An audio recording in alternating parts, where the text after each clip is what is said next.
is chapter 3, text 14. Very famous and nice, interesting shloka. We are moving ahead. I'm trying to keep some sort of an order, moving ahead from chapter 1 to chapter 2, and now we are in chapter 3. Chapter 14. Chapter 3, text 14 is something that will be very useful in the present context. The chapter is entitled Karma Yoga, chapter 3, text 14.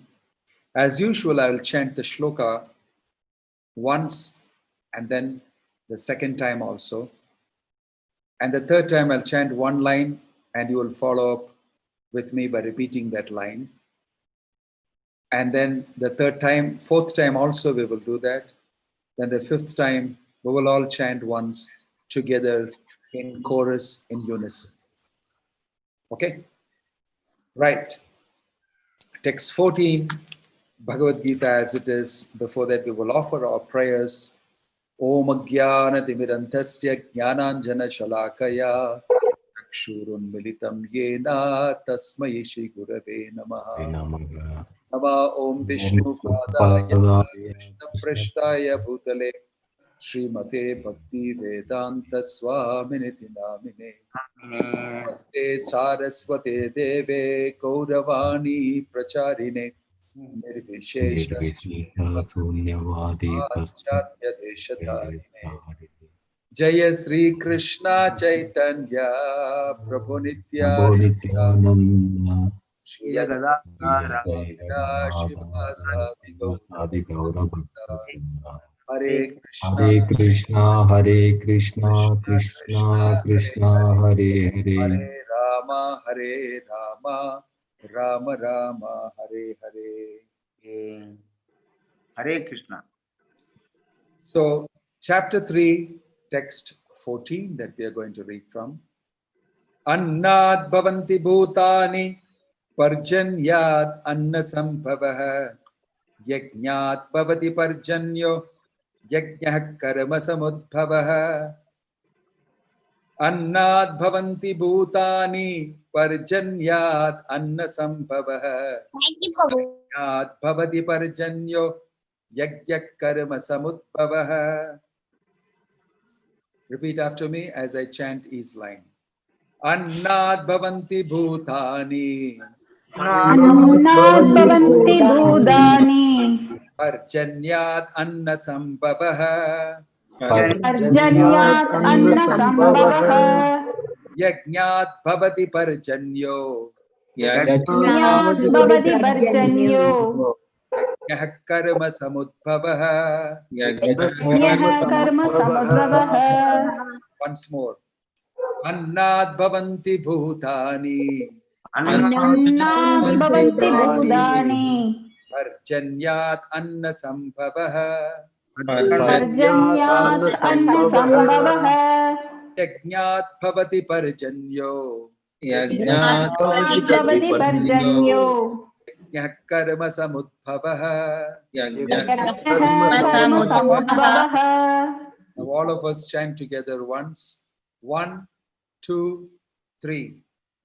Annad bhavanti bhutani parjanyat anna sambhavah Yajñat bhavati parjanyo Yajñah karma samudbhavah. Wonderful, great. Translation and purport by His Divine Grace A.C. Bhakti Vedanta Swami Srila Prabhupada. Srila Prabhupada ki jai. Translation: all living bodies subsist on food grains, which are produced from rains. Rains are produced by performance of yajna, sacrifice. Oh, what happened? There's something wrong with the sprint. Its translation stops here. Why? I don't know. I think some line is lost. Oops, some printing mistake. Can somebody read that? Karunabdi Krishna Kumar, the translation. My translation stops with yajna sacrifice and it Maharaj, goes to purport. translation: all living bodies subsist on food grains which are produced from rains. Rains are produced by performance of yajna, sacrifice, and yajna is born of prescribed duties. Okay, thank you. Yajna is born of prescribed duties. That's a missing sentence here. Purport. Srila Baladeva Vidya Bhushana, a great commentator on the Bhagavad Gita, writes as follows. Ye Indradi Angat. I will omit this chanting because it's very complicated and long. The Supreme Lord, who is known as the Yajna Purushaha, or the personal beneficiary of all sacrifice.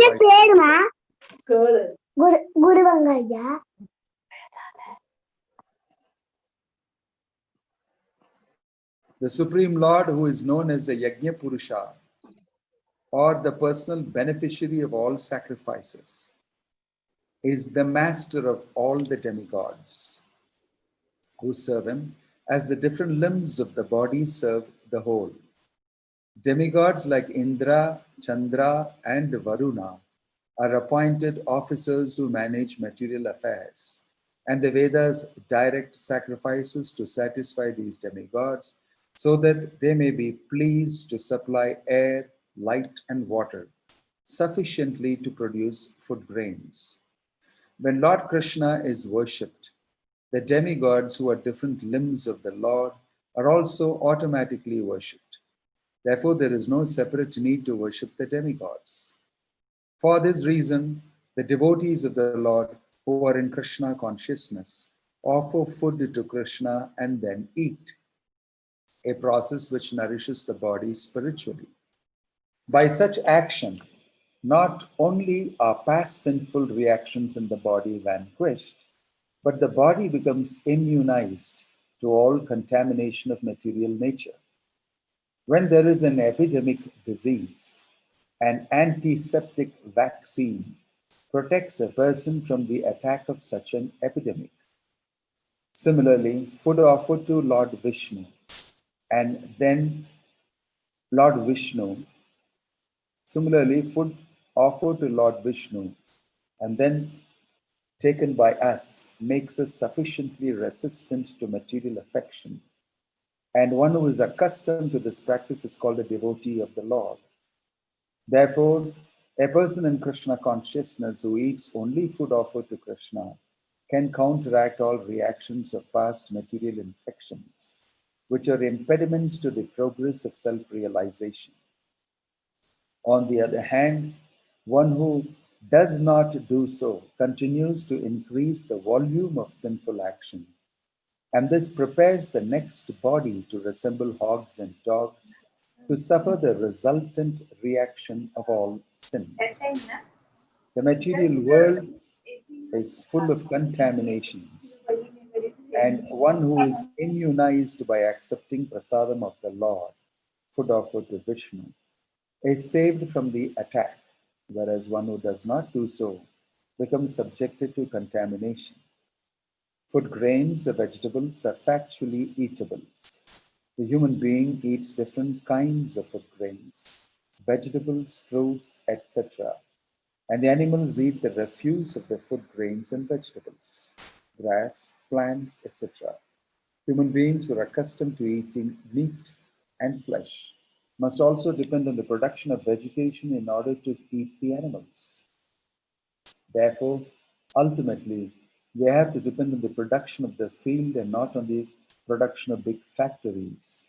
The field production is due to sufficient rain from the sky, and such rains are controlled by demigods like Indra, sun, moon, etc. And they are all servants of the Lord. The Lord can be satisfied by sacrifices. Therefore, one who cannot perform them will find himself in scarcity. That is the law of nature. Yajna, specifically the Sankirtana Yajna, prescribed for this age, must therefore be performed to save us at least from scarcity of food supply. Om Tat Sat. Om Jnanatimidandasya Jnananjana Shalakaya Chakshurunmilitam Yena Tasmai Shri Gurave Namaha. Hare Krishna. We are assembled here by providential arrangement, by arrangement of Krishna. I believe in it, that we are all getting together here and we are able to hear, discuss, and read Bhagavad Gita together. Unless it is ordained, unless it is arranged and facilitated by Krishna himself, these things normally don't happen. In much of the world, it doesn't happen. People are busy doing many other things, especially during this time of a massive calamity all over the world, the pandemic, and people have been taught various different lessons in this time of the pandemic. Not only that, there are many things happening. There are wildfires in California and in the western part of the United States, eating hundreds and thousands and lakhs of acres, burning it away. And at the same time, there is unrest in other places. Minds are disturbed in many places. Mental health is coming down in many places. There is a lot of confusion in the air. And there are many, many questions from many people on what's happening. So, reading and getting these advice from Krishna from the Bhagavad Gita is a very amazing service that Krishna is doing for us through the Bhagavad Gita. Although it was spoken 5,000 years ago, it is so relevant at all points of time. Why? Because it is speaking about the principles of good life. And the principles of life do not change as much as sunrise and sunset don't change. The same sun was rising when Krishna spoke the Bhagavad Gita, and the same sun was setting. And the same thing today is happening. Similar to that is Bhagavad Gita. They are principles about life. And here is a principle being brought out by Krishna. Annat bhavanti bhutani parjanyat anna sambhavaha. The way this world is designed is that all living beings are somehow connected to food grains. You will see there's a chain of line of things happening. But food grains have to be produced. Annat bhavanti bhutani. Bhutani means living entities. Anna means grains. Parjanyat anna sambhavaha. Parjanya means rains. And through rains, grains come out. Which means that it rains and you have planted and it grows. It's a natural arrangement. Krishna is not speaking about canals and agriculture and huge machines and fertilizers. None of these things. All these things are man-made. Without all these things, there is a system already functioning, a God-made system. Annat bhavanti bhutani. It's a law. It's a principle. Annat bhavanti. All living entities will finally need food grains in a chain. And for that, you need rains. And how do rains come? Parjanyat anna sambhava. Yajnat bhavati parjanya. By performing sacrifice, rains come. And where is the sacrifice given? Yajna karma samudbhava. This is a particular type of karma. And it is given in the Vedic literatures. That is given in the next shloka. So there is a cycle. There is a wonderful, nice system set up.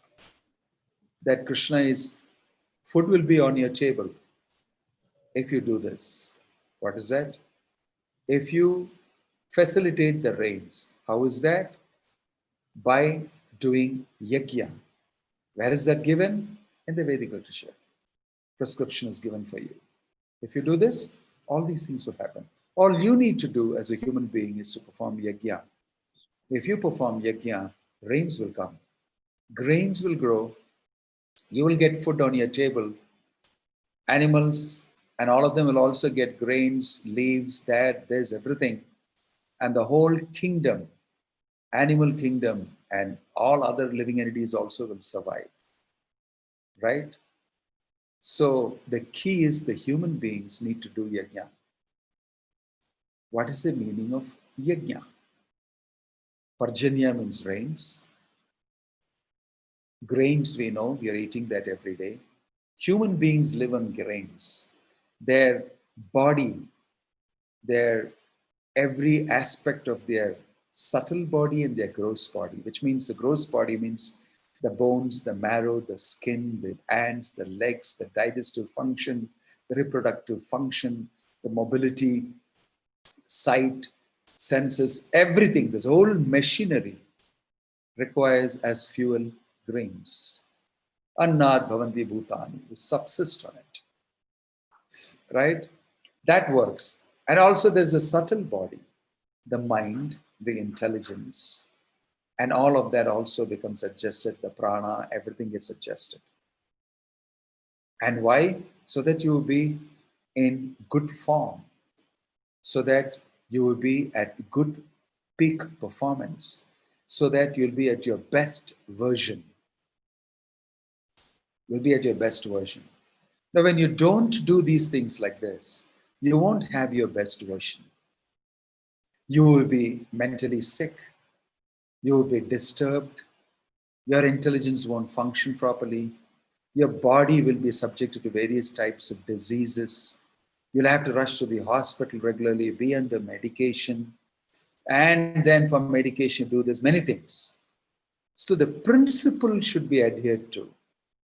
It's not that without adhering to the principle, without knowing the principle, you live a life and you have a particular lifestyle, and that creates a disturbance in your physical body, in your mental health and everything.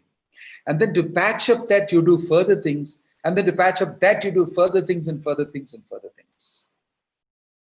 But if you follow this principle, you'll get the best version of yourself. Now, incidentally, talking about version of yourself, technology has progressed further. We were hearing for some time about artificial intelligence and our intelligence embedded into a machine learning, and then robots performing with software in it, algorithms written and tested and everything, and then operated. Machines performing like we do, almost pretty good. Now, there's another aspect to it. Why not we are making technology happen and putting some of our self into it, the machine? Why not put the machine into us? They call that transhumanism. They want to bring technology inside your body. So now you have people putting chips inside you. You can implant. It's called biohacking, right? And there are biohackers. I was sent a whole information on that. We're supposed to speak in some place about that. But in UK, you already have biohackers, and you can go to them and they will plant a whole small circuitry inside. And that can be used to do many, many different things.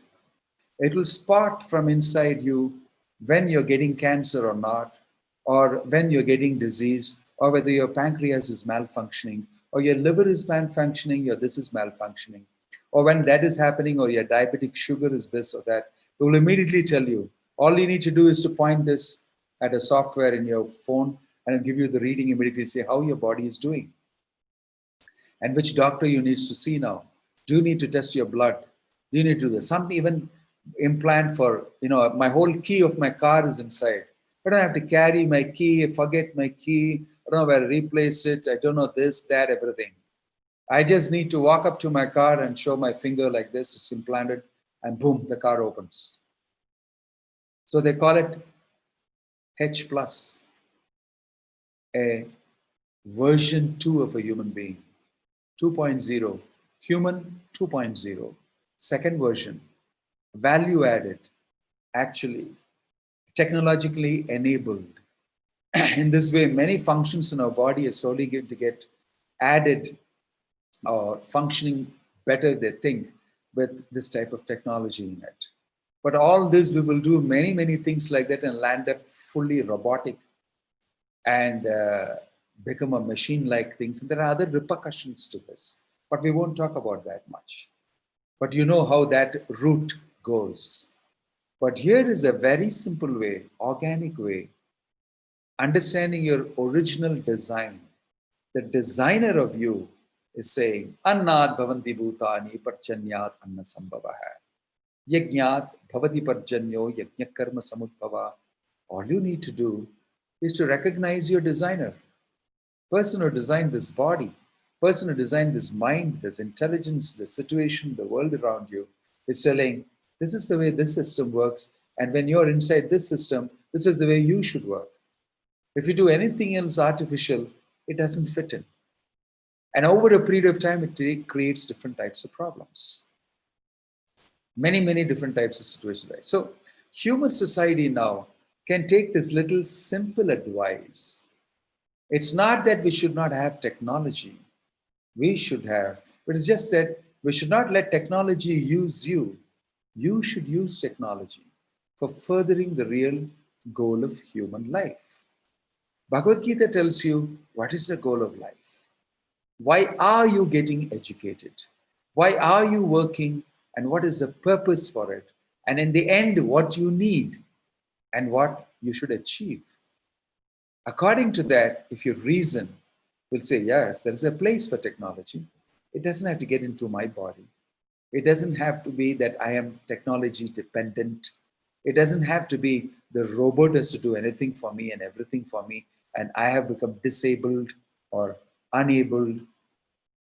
No, we use the full human potency, the full version of ourselves, naturally, organically, and in that way we remain full and complete. And it makes us very naturally, easily, comfortably oriented towards moving ahead in life, with no other side effects, with no other types of difficulties in any way whatsoever. So this simple cycle, designed by the Lord, designed for our welfare, says, perform sacrifice. And in those days, different ages, different types of sacrifice were placed at different times. So when the whole creation started, the type of sacrifice was sit down and meditate. People had long spans of life. They were very sattvic, very pure, very, very nice lifestyle. It's the beginning. And so everything was fine. So dhyana, Kriteya dhyayato Vishnu. They meditated on the Lord. That was the type of sacrifice. Tretayam yagato makai. The next age was Treta Yuga. In Treta Yuga, they performed these huge sacrifices. They laid these big, big, fantastic sacrificial places. And they had this very, very capable priests, various different levels of priests. They would chant these Vedic mantras, and everything was done so nicely, the chanting, the ucharanam, the pronunciation, the intonation, and the offerings. Everything was so piously done with penances and everything that the Lord will become pleased and appear and give everything that they need. Tretayam yagato makai, dwaparye paricharyayam.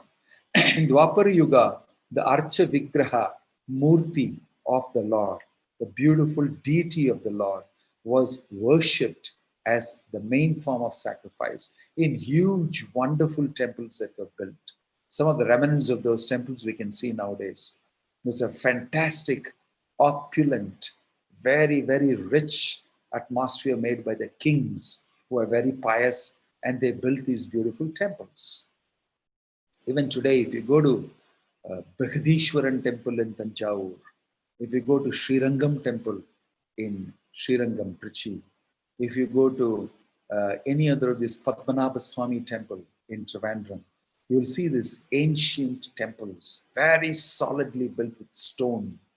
And the architecture was so intricate, such wonderful engineering, and nice pathways, nice atmosphere created.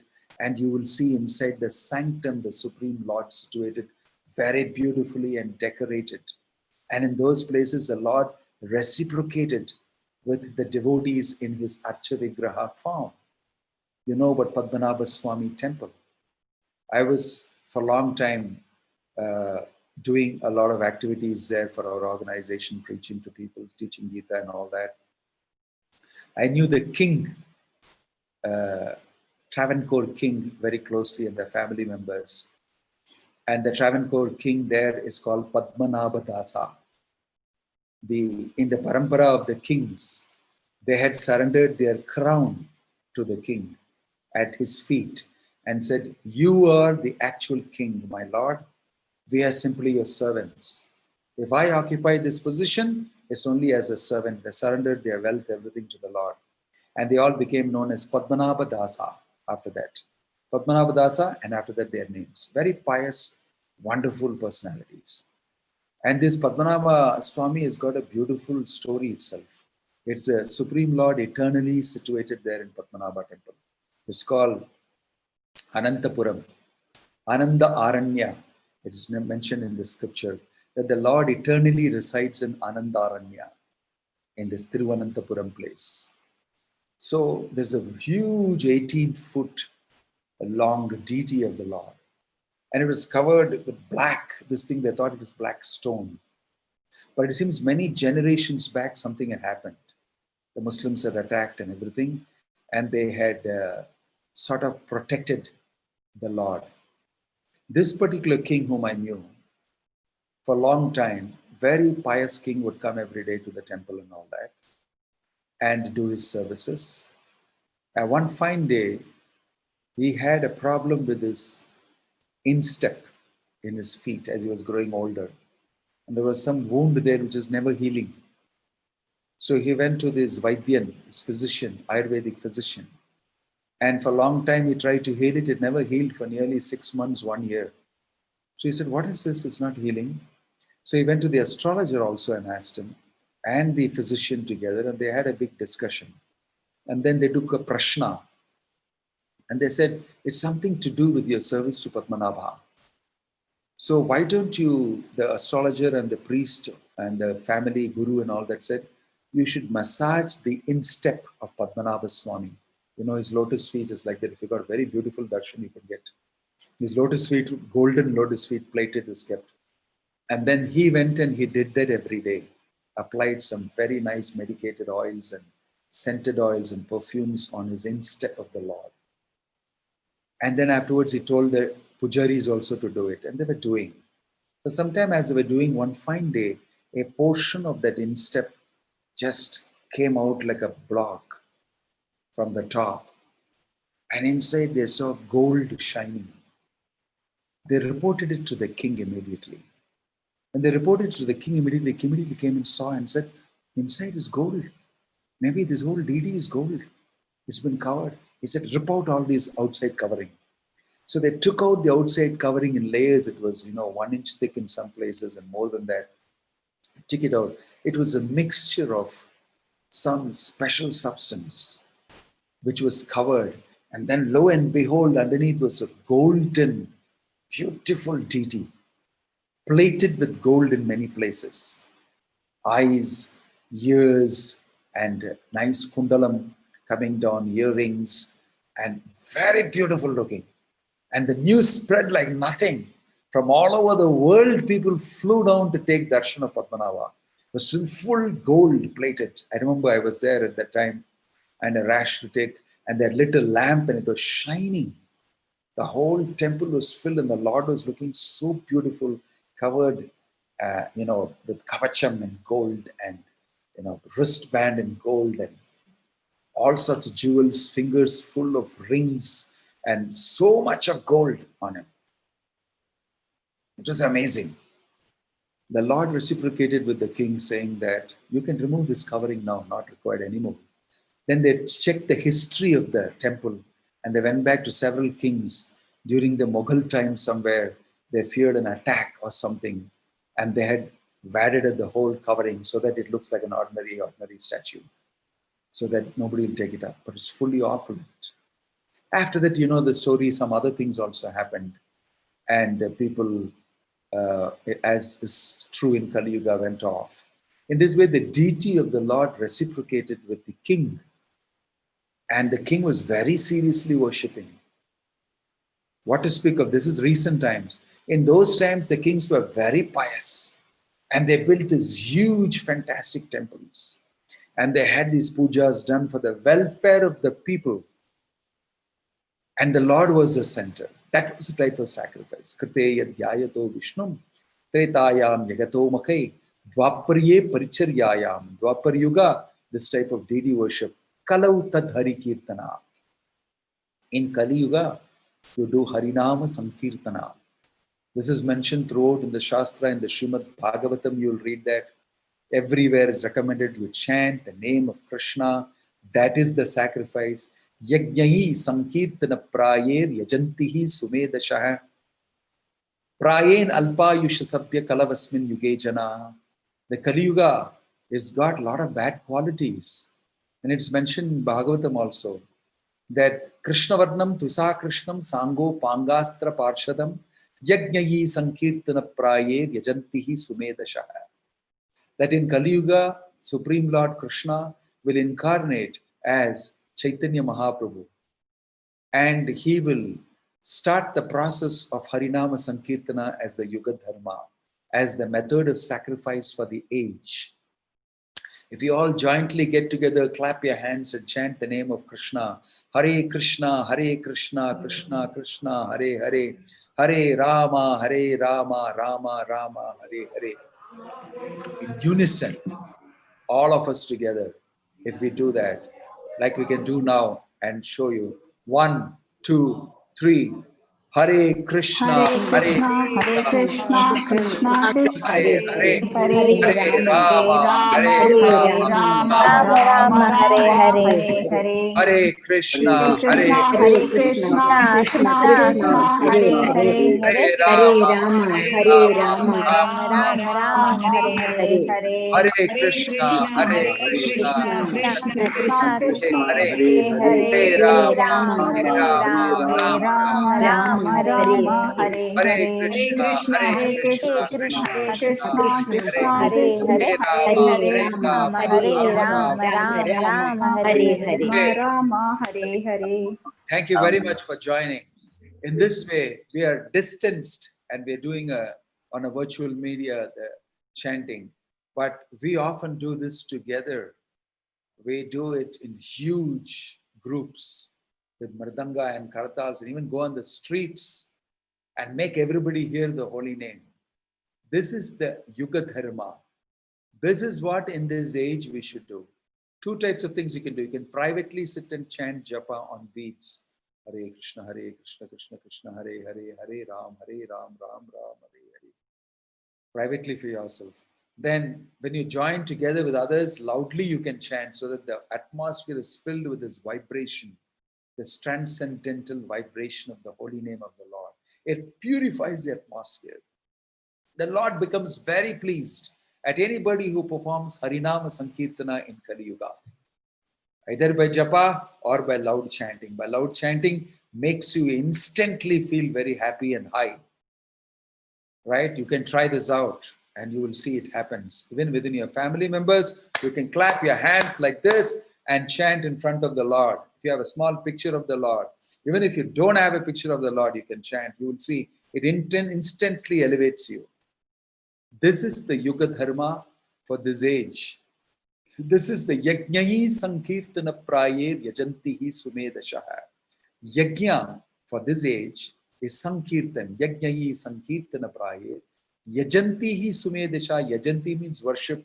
One who worships the Lord like this by doing Harinama Sankirtana in this age of Kali, he is Sumedasha. Medhavi, is very intelligent. Sumedha means he is super intelligent if he does that in Kali Yuga.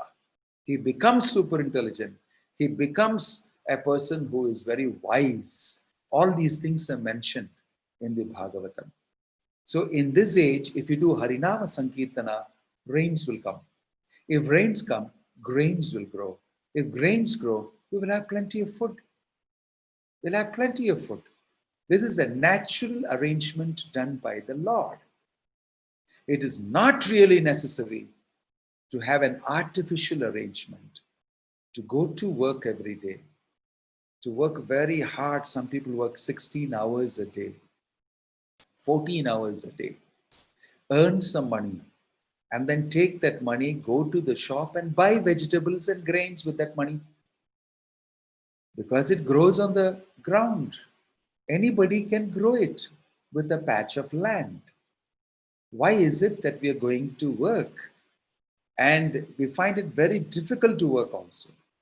We stay away from our family, away from our children, away from other things, spend long hours there, and we bring money. And with money, anyway, we buy vegetables, grains, go to the mall, go to this place, go to the vegetable shop, go to the grocery, and then we bring all these things and cook at home. So what Bhagavad Gita's wisdom is telling us, why don't you just grow it in your own land? Rain is coming, grow it in your own land. And if you want to add some water, you add it. And you will see that you have your own food coming out of your own place. If you keep a cow and you can look after the cow, cow is a mother.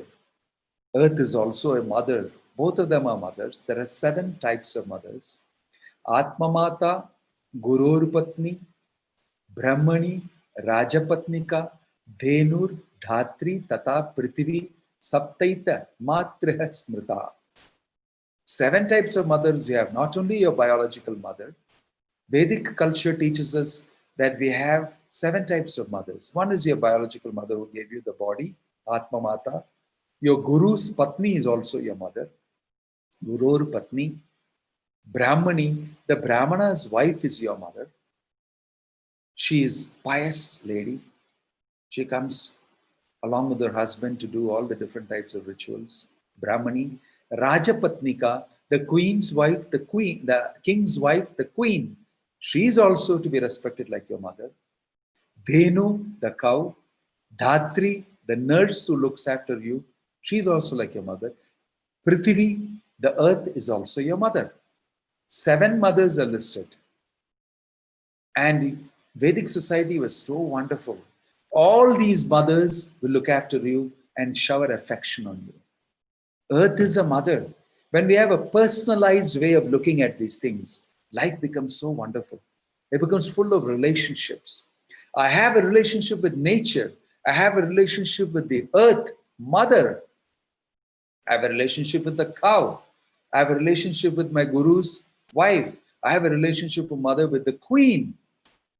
And they are also conscious about that. The queen plays that role of a mother. And when you go and she meets you, she will offer herself like that to you. And human society was filled with these wonderful relationships. Everybody had this relationship. So why not take advantage of that? Earth is your mother. If you plant a seed, instantly she will give all the nutrients for that, germinate it, and give all the minerals required, and blow. Wonderful plant will grow, give you grains, give you fruits, give you flowers. Ask for whatever you want. It comes like magic out of the ground. It's a factory. It doesn't require industrialization. It's already existing factory. All you need to do is to plant one seed. Lo and behold, what magic it is. Just you plant a seed and you can get fruits, you can get grains, you can get vegetables, you can name it, you can get anything you want. So that is the system being spoken about. We don't need to artificially create a parallel system and struggle with it. Try to manage it, patch it up with other things, this problem, that problem, patches, and everything tears apart. The natural thing to do. That's why many people now who understand this, not only in India maybe it's lesser, but in the Western world, they find this highly logical. Why should I do that? Why don't I cultivate from the land? Why don't I respect the cow? So in many places, they are making their own food. It's natural, free from fertilizers, free from pesticides, free from pollution, and I become strong, my children become very strong. All these things are being very, very deeply thought about. There is a design in human society already made by the Supreme Lord. All we need is to follow that. Then we can have a very simple, easy, comfortable life. We don't need to artificially do this thing. And human life will not be filled with this type of pandemics, this type of disastrous situations. Like Prabhupada says here, simply by taking the food out of the earth, clean it up and make wonderful dishes, offer to the Lord, and eat prasadam. That prasadam, which is offered in sacrifice, yajnasishta sinasanto muchinte sarvakil vishai.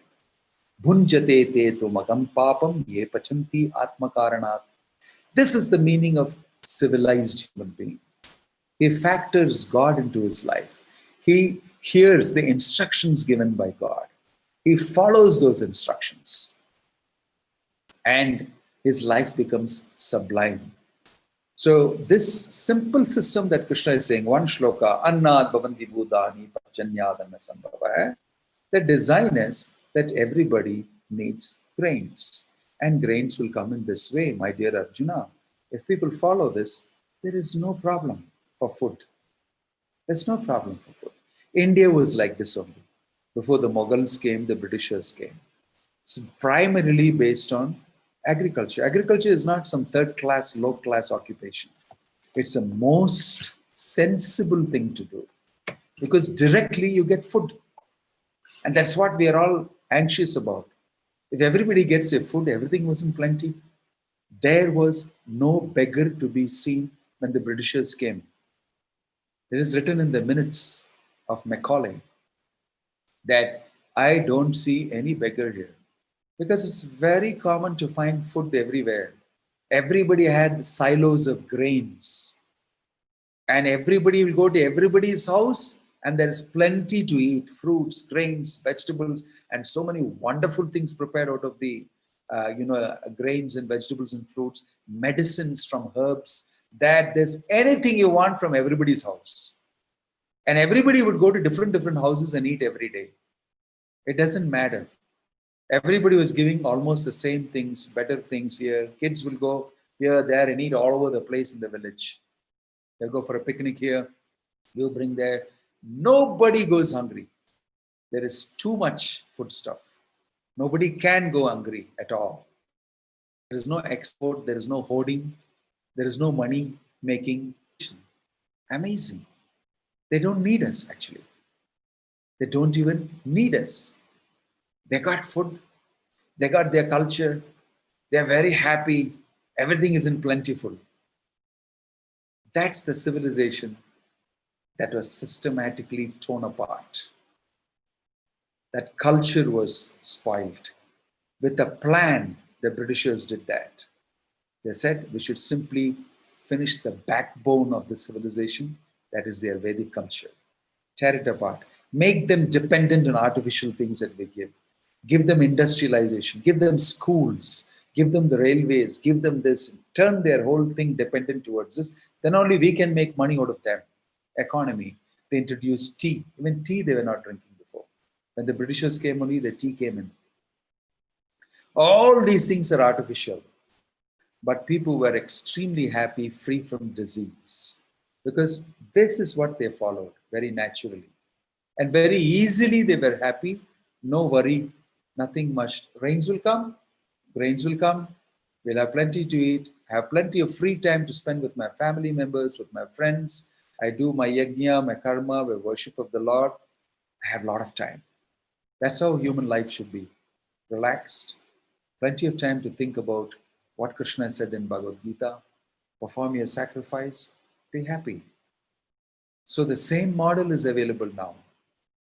Gradually, if we can change it, this is the mission of Bhaktivedanta Swami Srila Prabhupada. He started the International Society for Krishna Consciousness. He said, I'm here to teach people the Vedic way of life. Simple living, high thinking. Live very intelligently, smartly. cultivate food, and live peacefully, happily. Smart living with everything that nature gives us. Spend your time talking about Bhagavad Gita, discussing the Bhagavad Gita, discussing about the law and everything. There's no great economy or anything actually required to develop. Unfortunately, we cannot do this in full steam now. So, in a compromised way, whatever we can do. You can simplify your life where you are and follow these principles. How? You can cook your food, offer it to the Lord. Prabhupada says here, it is a vaccine for the epidemic. The epidemic disease needs a vaccine, Prabhupada says here. Same way, we have an epidemic in this material world now. It's of a different epidemic. It's a constant pandemic. Forgetfulness of God is a pandemic that's been, long time there. And that pandemic can be cured by Harinam chanting and eating prasadam. You bring your food home, you cook it, you offer it to the Lord. My dear Lord, you are the original supplier of these grains, fruits, vegetables.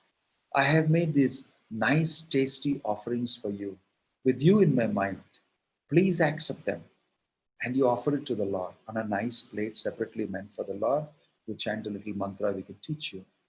And you will see that you can take that prasadam and you can see your consciousness is changing. You're becoming more peaceful. You're actually having a much, much better climate inside. This is proof. Many of our devotees who do that all over the world immediately change in their consciousness. Prasadam is very powerful. Like is mentioned here, the vaccine for the epidemic.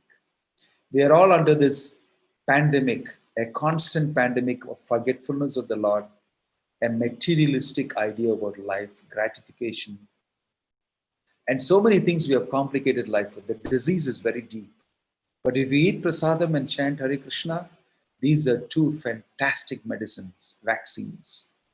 If you chant Krishna's name loudly in a group or alone, japa, you eat prasadam, you will see how your life changes within a span of a few months. The vaccine is very powerful.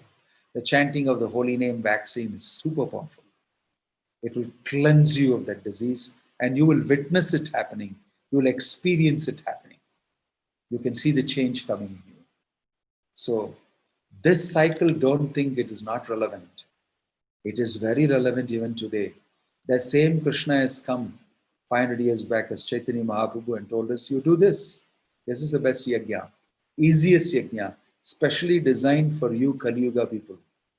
If you do this with faith, you will see there will be no shortage of food grains for you. You will be in a good consciousness and you will be happy, right? So this cycle, annad bhavanti bhutani parjanyad anna sambhavah, yajnad bhavati parjanyo yajnakarma samudbhavah, is not something impractical. Every verse in this Bhagavad Gita like this, we can implement it in today's life. Gita wisdom is doable. Gita wisdom is achievable. Gita wisdom is actually going to benefit you in a big way because these are principles of life. They are not simply whimsical solutions that are coming from materialistic people and will last for some time and disappear. This Gita wisdom is spoken 5,000 years back on the battlefield of Kurukshetra. And there Krishna said, I spoke this millions of years ago. Vivasvan manave praha manurikshva kave abravit evam parampara praptam imam rajarshayo viduhu. I have spoken this to sun god, to Vivasvan. From there, Manu, Ikshvaku, down in Ramachandra's line, it has come down. And now again, I'm speaking to you, to Arjuna, right? And the same thing was spoken by Bhaktivedanta Swami Prabhupada.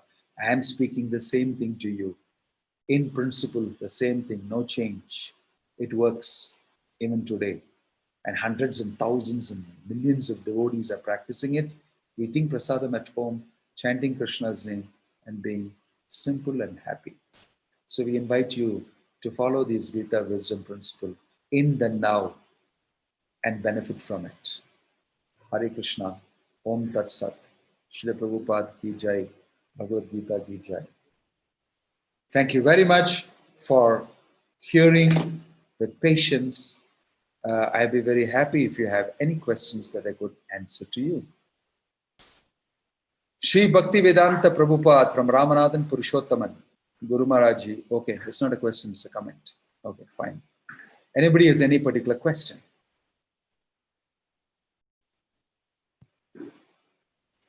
Anjana T. Maharaj, in earlier yugas, yajna was performed and results was obtained. Today, all over ISKCON, devotees daily perform Sankirtan yajna. Still, why there is drought, flood, and scarcity?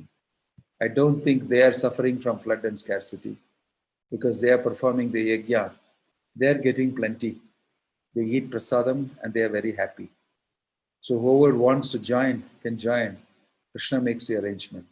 For those who are not doing this, specifically because they don't believe in God and they don't believe in the instructions given by God in Bhagavad Gita, for them, somehow, there is not supply coming properly.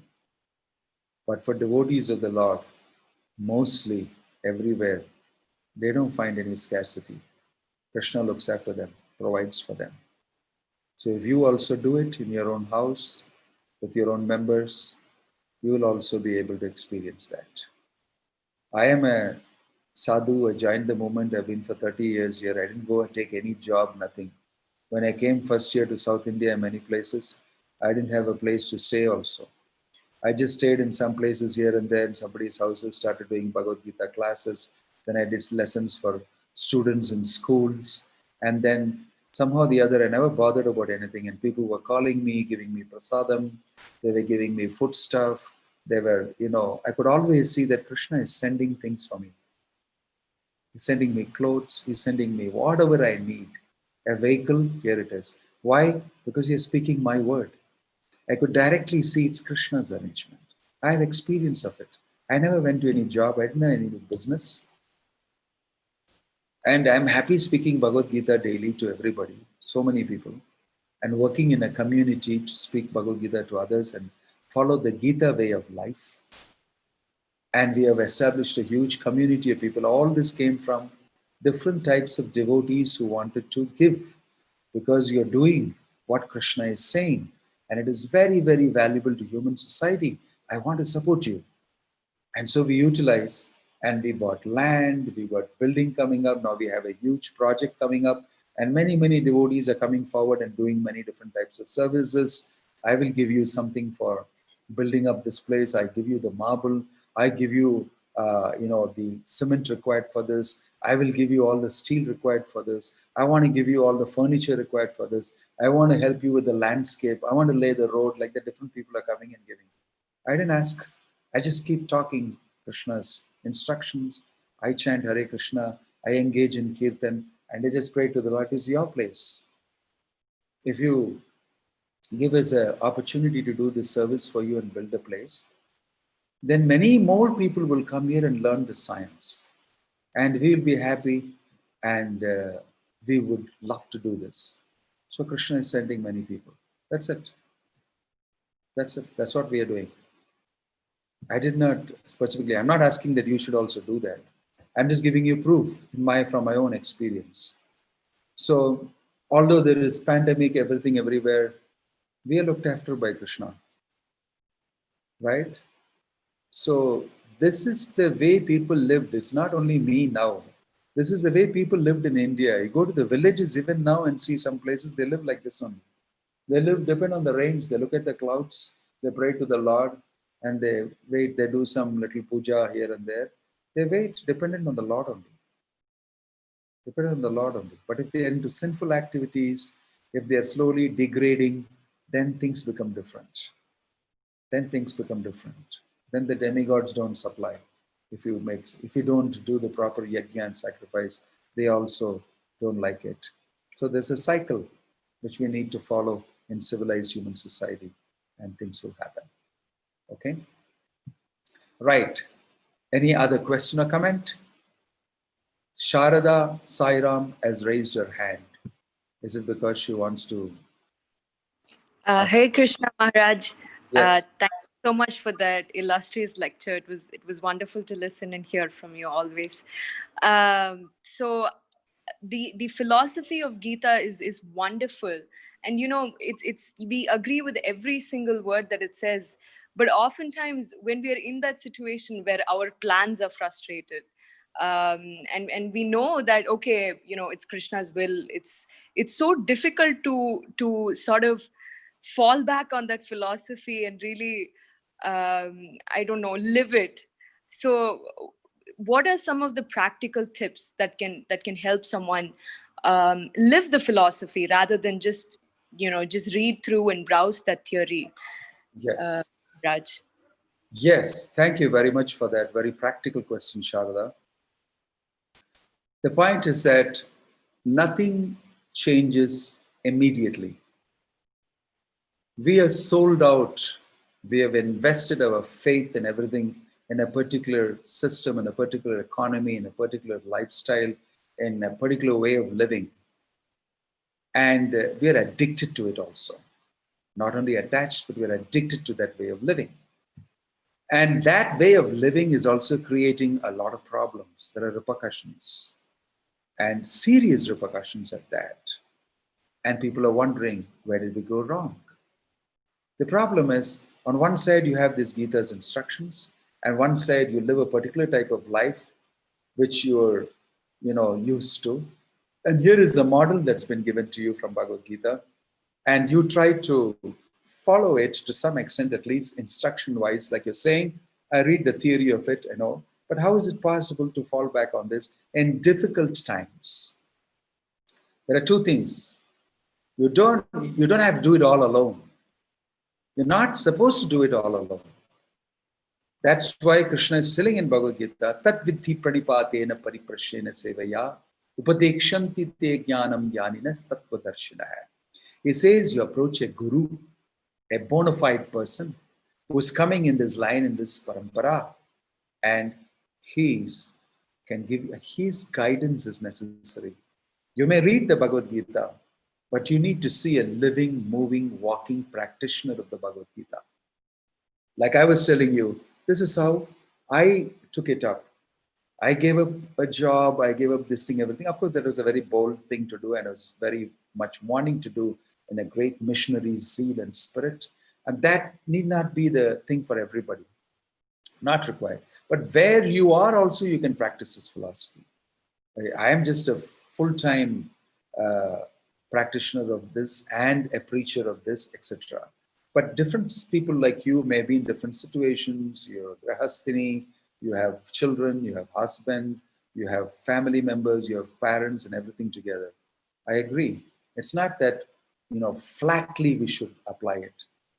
Number one, it takes a little time to gradually make the change, gradually develop faith in this model. As little by little as you make changes, you'll see that it's possible. It works, and you develop confidence, and you adopt more and more of those changes. That's number one. Number two, you get guidance from a guru, guidance from a devotee, guidance from a practitioner of it. That will make things easier and more practical. And when you have a difficult situation, then you know that this will also pass. This situation will also pass. Why? Because I depend on the Lord, and what best I can do, I would do. And that will pass, and you'll see that you'll be back in that good situation of depending on the Lord. So situations come to us. That's one thing. Your particular question is to do with a situation comes in which is difficult, how to fall back on this. Otherwise, it's easy for me to manage and depend and feel full faith in the instructions of Krishna, because not much of a commitment from my side is really required as an investment. True, you'll be tested, fine. And those tests, Krishna also gives you the strength to overcome it if you depend on him. Matchitta, matgatta prana modayanta parasparam. Not only that, Krishna says that Matchitta sarvadurgani matprasadat tarishyasi atachetvam ahankara na sosyasi vinangshasi. If you think of me, keep me in your consciousness and stay connected to me, then Machitta Sarvadurgani Matprasada Tarishasi. All types of difficulties and obstacles that come in front of you, Matprasada Tarishasi. By my mercy, you will cross them. It's not he's saying that it will not come to you. That is too idealistic and utopian to think that. It will come to you. You apply these principles, depend on me, and you will see that will pass. You'll be able to cross over it by my grace. So this is the method. There is no, zap, some mantra I can tell you, zap, and then everything becomes all right. This is dependable, doable, and connectable, because Krishna promises this. Okay? And this is what we're teaching you. Right. Thank you so much. I'm not giving you a in the clouds answer, something too idealistic, or Akasha Kushma, like they say, flowers in the sky. But this is actually what Krishna said. This is what actually the Pandavas did. They went to the forest, they depended on Krishna. They were tortured, they depended on Krishna. Bhima was thrown in the lake, he depended on Krishna. Draupadi was getting destroyed, she depended on Krishna. And they all came out successful. So this material world is full of problems. You cannot have a clean world without problems. It's meant for this. But we can make it very nice if we learn to follow these instructions and depend on Krishna. I hope that helps you.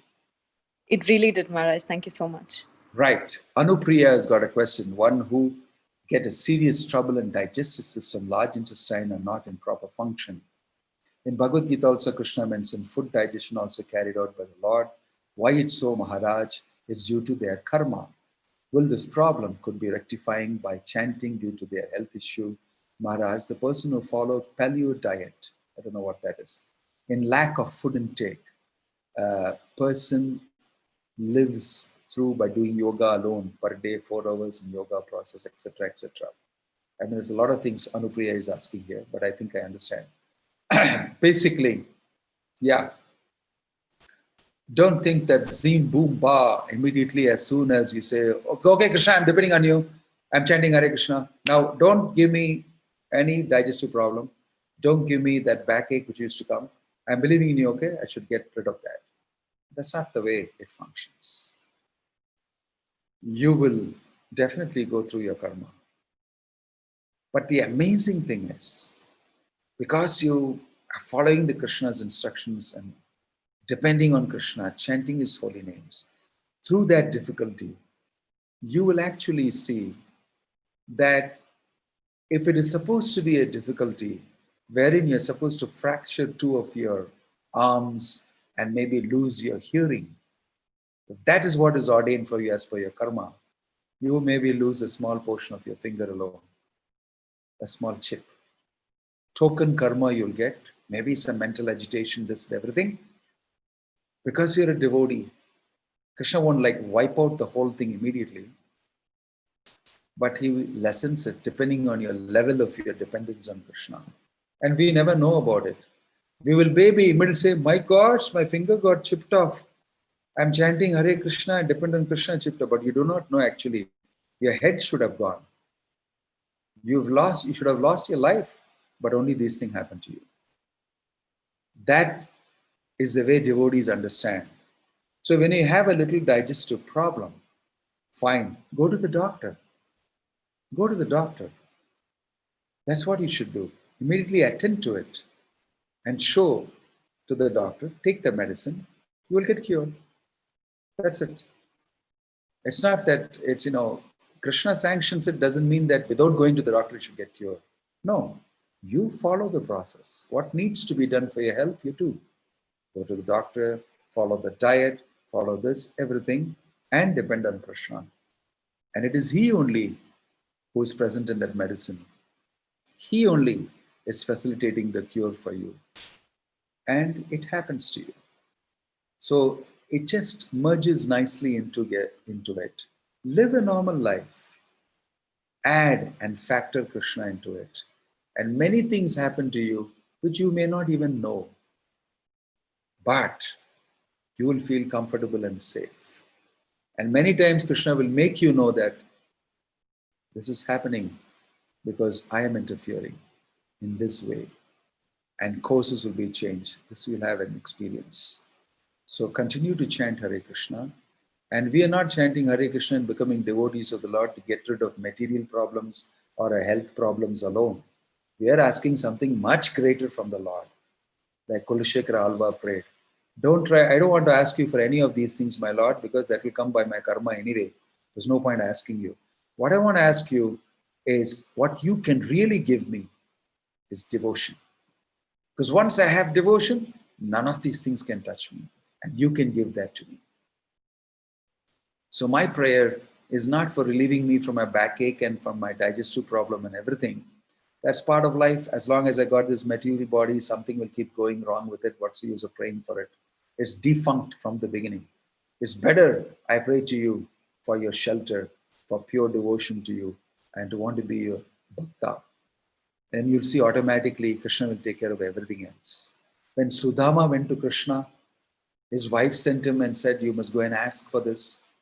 He was not even remembering to ask.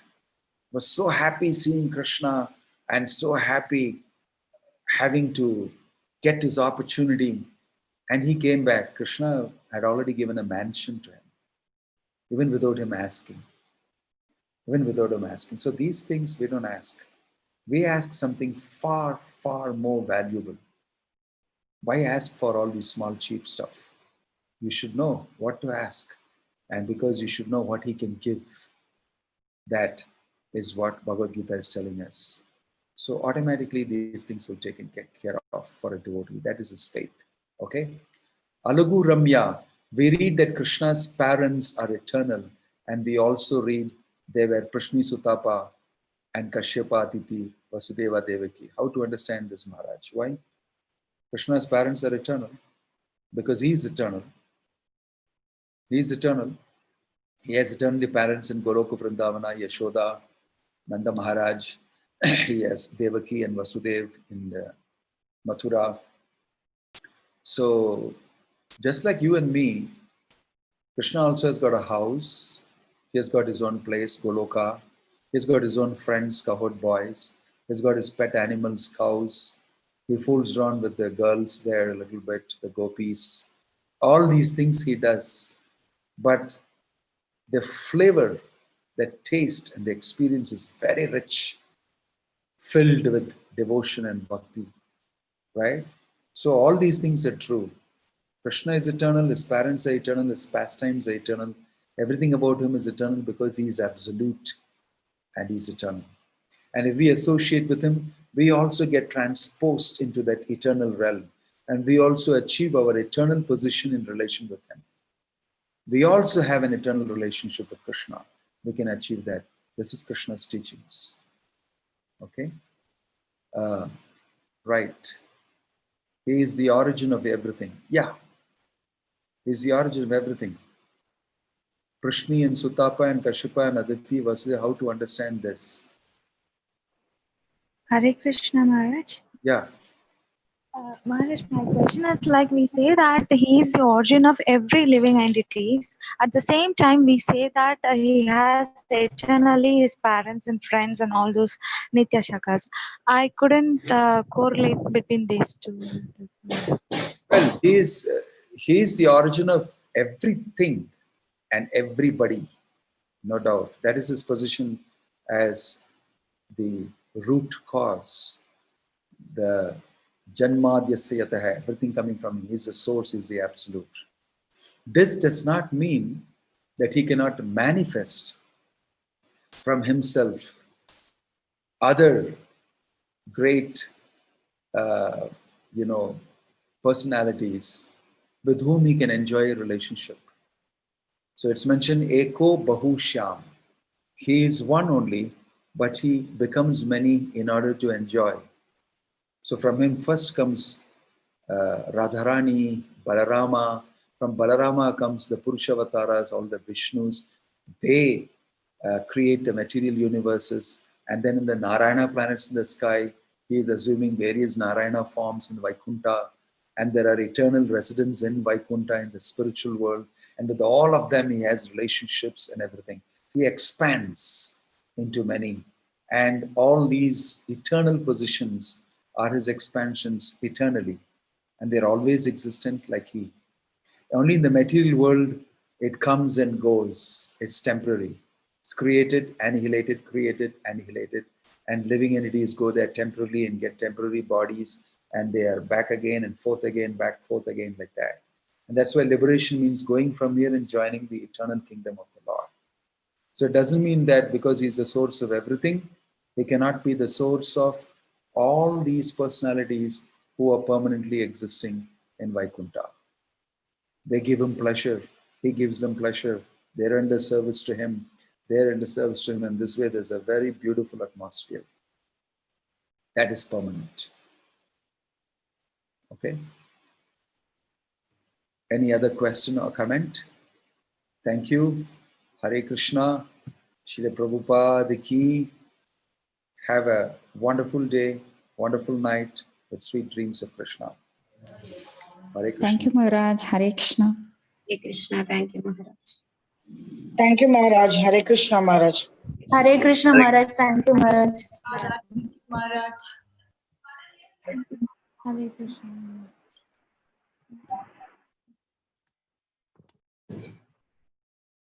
Thank you, Maharaj. Thank you, Maharaj. Hare Krishna.